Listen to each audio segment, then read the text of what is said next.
धर्मेंद्र बघेल, केसरी साहू के स्वर में टीसी म्यूजिक पर सुनिए यह गीत।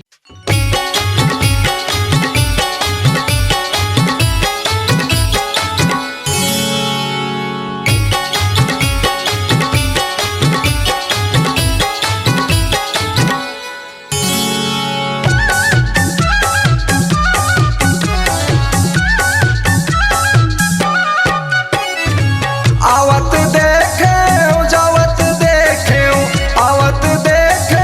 जावत देखे तोला वो तरिया पार माँ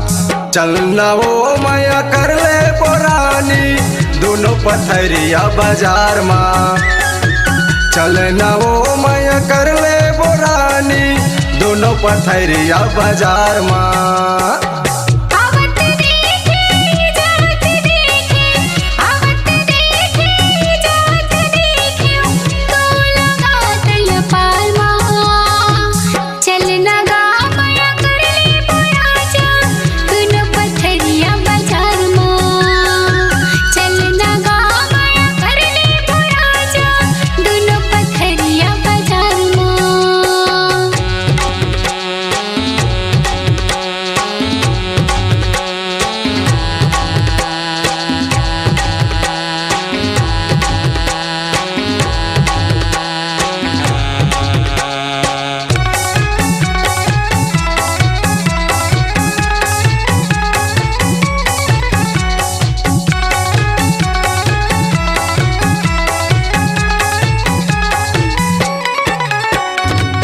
आखी मकाजर ओट मलाली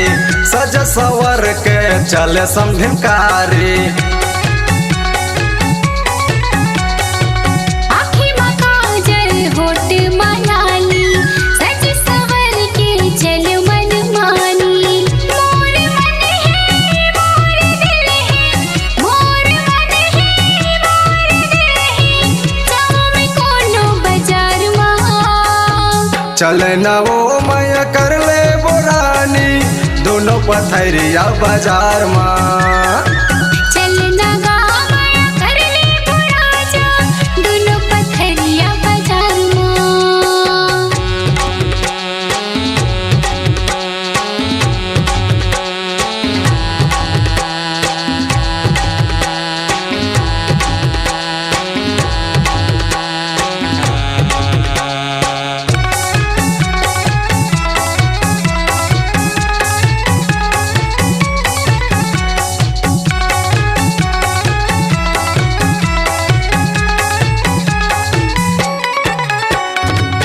एती ओती गोरी कहात जाबे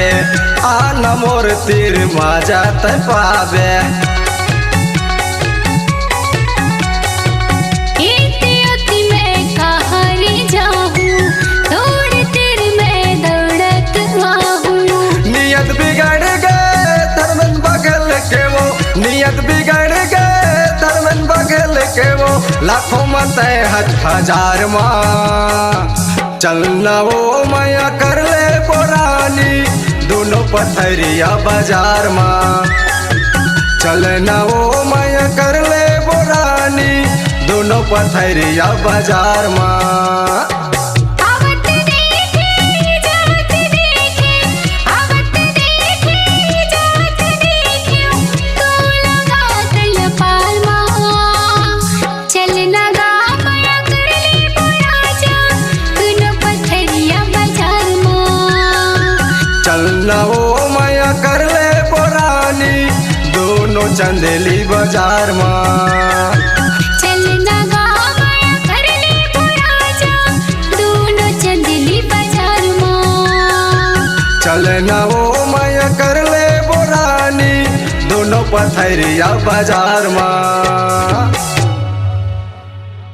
छत्तीसगढ़ी सांस्कृतिक लोक कला मंच पूजा के फूल ग्राम पकरिया तोता कापा जिला मुंगेली की प्रस्तुति गायक धर्मेंद्र बघेल गायिका केसरी साहू। कार्यक्रम हेतु संपर्क करें मोबाइल नंबर 6268801569 और 7359340188।